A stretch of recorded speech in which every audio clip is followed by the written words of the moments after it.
গণশিল্পী ৰাজীৱ শদিয়াৰ ৰাজহুৱা আদ্যশ্ৰাদ্ধ অনুষ্ঠিত হৈছে সোশ্যাল মিডিয়া টিভি চেনেলবিলাকত দেখি আছো কিমান মানুহৰ সমাগম হৈছে মানে অভূতপূৰ্ব কাৰণ ৰাজীৱ শদিয়া যিজন মানুহৰ আজি আদ্যশ্ৰাদ্ধ অনুষ্ঠিত হৈছে তেওঁ প্ৰায় নিউজত ওলাইছিলে যে তেওঁ ধনেৰে দুখীয়া আছিল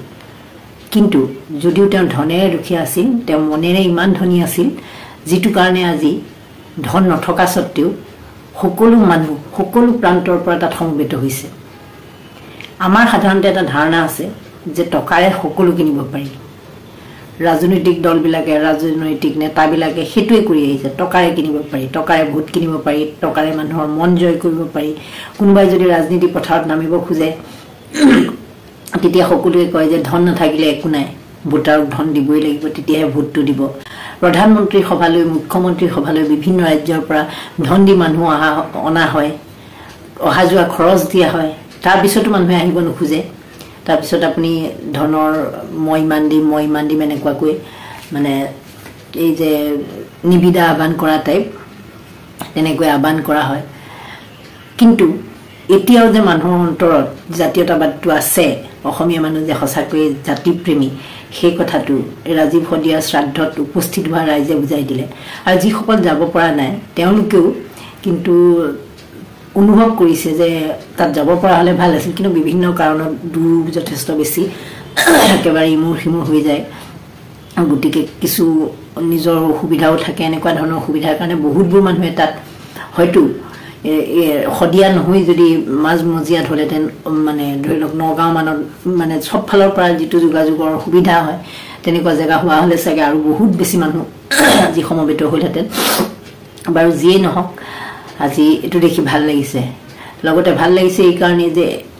ৰাজীৱ শদিয়া আমি যে কবিয়ে যে কৈ গৈছিল যে মৃত্যু এটা যে এটা শিল্প হয় সেই বস্তুটো কিন্তু ৰাজীৱ শদিয়াই দেখালে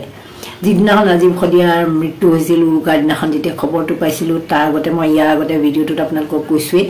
যে ৰাজীৱ শদিয়াৰ বিষয়ে মই ইমান জনা নাছিলোঁ মৃত্যুৰ পিছত যিমান জানিলোঁ মই দুৰ্ভগীয়া বুলি নিজে স্বীকাৰো কৰিছোঁ কাৰণ চাগে মোৰ সোশ্যাল মিডিয়াৰ যিসকল বন্ধু বান্ধৱী আছে তেওঁলোকে হয়তো তেনেকৈ শ্বেয়াৰ কৰা নাছিল বা সেইকাৰণে মই পোৱা নাছিলোঁ এনেকুৱা ধৰণৰ কিবা কাৰণত তেওঁৰ গান শুনিছিলোঁ কিন্তু ইমানখিনি বিষয়ে অভিজ্ঞতা মোৰ তেওঁৰ বিষয়ে নাছিল সেইকাৰণে মই নিজে সেই কথাটোত সদায় দুখ অনুভৱ কৰি আহিছোঁ সেই মৃত্যুৰ দিন ধৰি কিন্তু আজি তেওঁৰ মৃত্যুৰ পিছত আজি তেওঁক লৈ যেতিয়া কথাখিনি ভাবিছোঁ যে নহয় তেওঁ মৃত্যুৱে জাতিটোক যথেষ্ট চাগে অনুপ্ৰাণিত কৰিব আৰু আজি তাত যিসকল লোক উপস্থিত হৈছেগৈ বেছিভাগৰে দেখিছোঁ মানে তেওঁলোকে যেন অসমীয়াত্ব বুলি আমি যিটো কওঁ অসমীয়া গিৰি বুলি যিটো কওঁ সেই বস্তুটো যেন সকলোৱে আজি অনুভৱ কৰিছে জাতীয়তাবোধটো যেন অনুভৱ কৰিছে আৰু সেইকাৰণেহে তালৈ যাব পাৰিছে কাৰণ ওপৰত দেখুৱাবলৈ আজি তাত মানুহ জনাই যদি তাত হৰেক ৰকমৰ ৰাজনীতিবিদৰ ভিৰ হ'লেগৈহেঁতেন তাত যদি বিভিন্ন মন্ত্ৰী তাত কেবিনেটৰ বিভিন্ন মন্ত্ৰী যদি তাত আহা চলিলেহেঁতেন তেতিয়াহ'লে আমি অনুভৱ কৰিলোহেঁতেন যে হয় এখন ৰাজনৈতিক সভালৈহে পৰ্যবেক্ষিত হ'ল কিন্তু আজি সেইটো হোৱা নাই আজি কোনোবা ৰাজনীতিক যদিও গৈছে তেওঁলোকে অন্তৰকৰণেৰে তেওঁৰ ওচৰত ভাল পাই পেলাই গৈছে মানে মুখৰ আমি যে কওঁ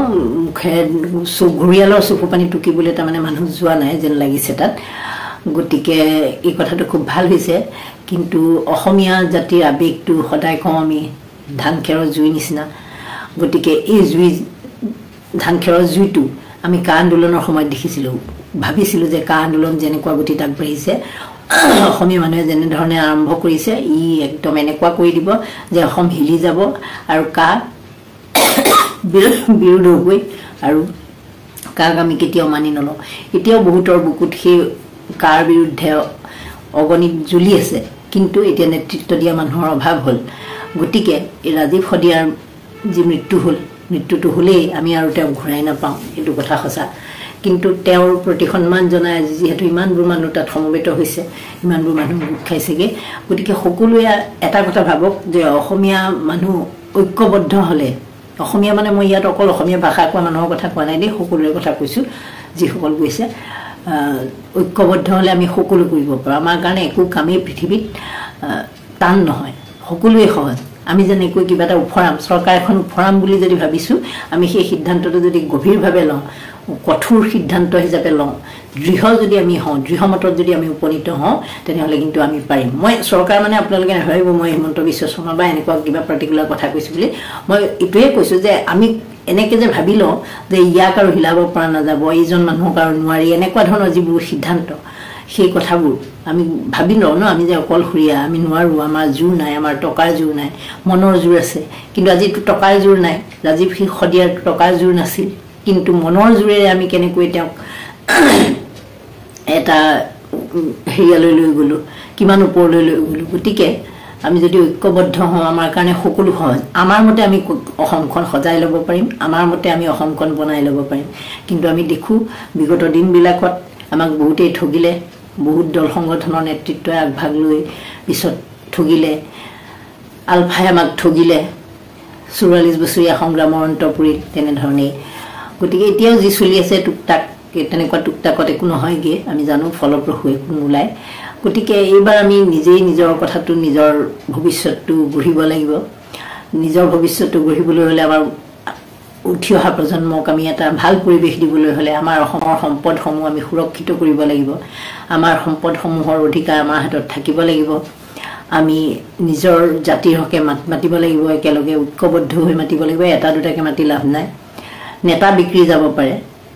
দল সংগঠন কৰা নেতা বিক্ৰী যাব পাৰে কিন্তু আমাৰ নিচিনা মানুহবোৰতো যিবোৰ সাধাৰণ মানুহ আমাৰ মানে মই মুখ কোৱা নাই আমাৰ নিচিনা যিবোৰ আমি সাধাৰণ মানুহ আছোঁ আজি আপোনালোক যিসকল তালৈ গৈছে আমাকতো বিক্ৰী কৰিব